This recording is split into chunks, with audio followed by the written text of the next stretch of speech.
इस लड़की ने अपनी ब्रा निकाली और उसे अपने जूतों में ठूसकर ऊंचाई से नीचे गिरा दिया। यही एक तरीका था मदद बुलाने का, क्योंकि वो दोनों 600 मीटर ऊंचे टावर में फंसे हुए थे। मिया दूर से दूरबीन से देख रही थी, पर उसे नहीं पता था कि अंदर रखा मोबाइल फोन कोई सिग्नल भेज पाएगा या नहीं।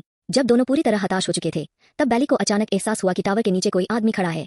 दोनों ने पूरी ताकत से चिल्लाना शुरू किया, लेकिन उनकी ऊंचाई बहुत ज्यादा थी, इसलिए नीचे खड़ा आदमी कुछ सुन ही नहीं पाया।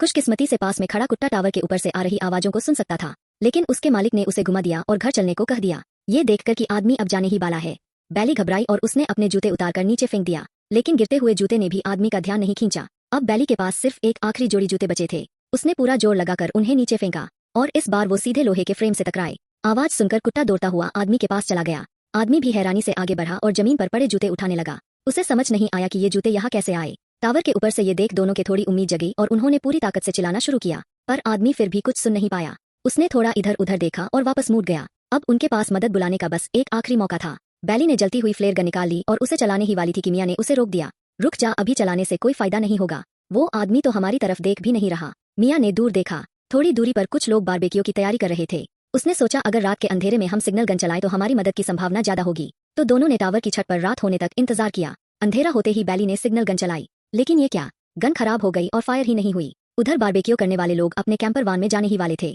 अगर उन्होंने अभी गन नहीं चलाई तो उनका मौका हमेशा के लिए चला जाता। बैली ने एक और कोशिश की।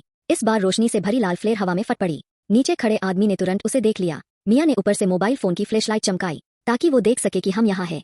लेकिन जो हुआ उसने दोनों की उम्मीदें तोड़ दी। आदमी मदद के लिए नहीं आया, बल्कि उसने एक रोबार निकाला और उनकी गाड़ी का शीशा तोड़कर उसे चुरा लिया। साले हरामी, मिया गुस्से में चिल्लाई। आदमी ने गाड़ी चुराने के बाद ऊपर देखते हुए मिडिल फिंगर दिखा दी और चला गया। उन्होंने टावर के ऊपर बैठे दोनों को एकदम तोड़कर रख दिया। न सिर्फ मदद नहीं आई बल्कि उनकी गाड़ी भी चली गई। अब उनके पास कोई रास्ता नहीं बचा। अगली सुबह तक भी उन्हें कोई बचाने नहीं आया, यानी कि मोबाइल फोन गिरते ही टूट गया होगा और उसने कोई सिग्नल नहीं भेजा। अगर यही हाल रहा तो वो दोनों प्यास से तड़प तड़प कर मरने वाले थे। अब मिया ने एक खतरनाक आइडिया दिया, हमें नीचे उतरकर अपने बैग लेने होंगे। अगर रस्सी बैग तक पहुंच गई तो मिया उसे खींचकर ऊपर ले आएगी। लेकिन बैली को ये आइडिया बहुत रिस्की लगा। अगर रस्सी टूट गई तो तू सीधे नीचे गिरेगी। लेकिन मिया के दिमाग में ठान लिया था, अगर रिस्क नहीं लिया तो हम वैसे भी मर जाएंगे। उसने रस्सी को मजबूत से बांधा और नीचे उतरना शुरू कर दिया।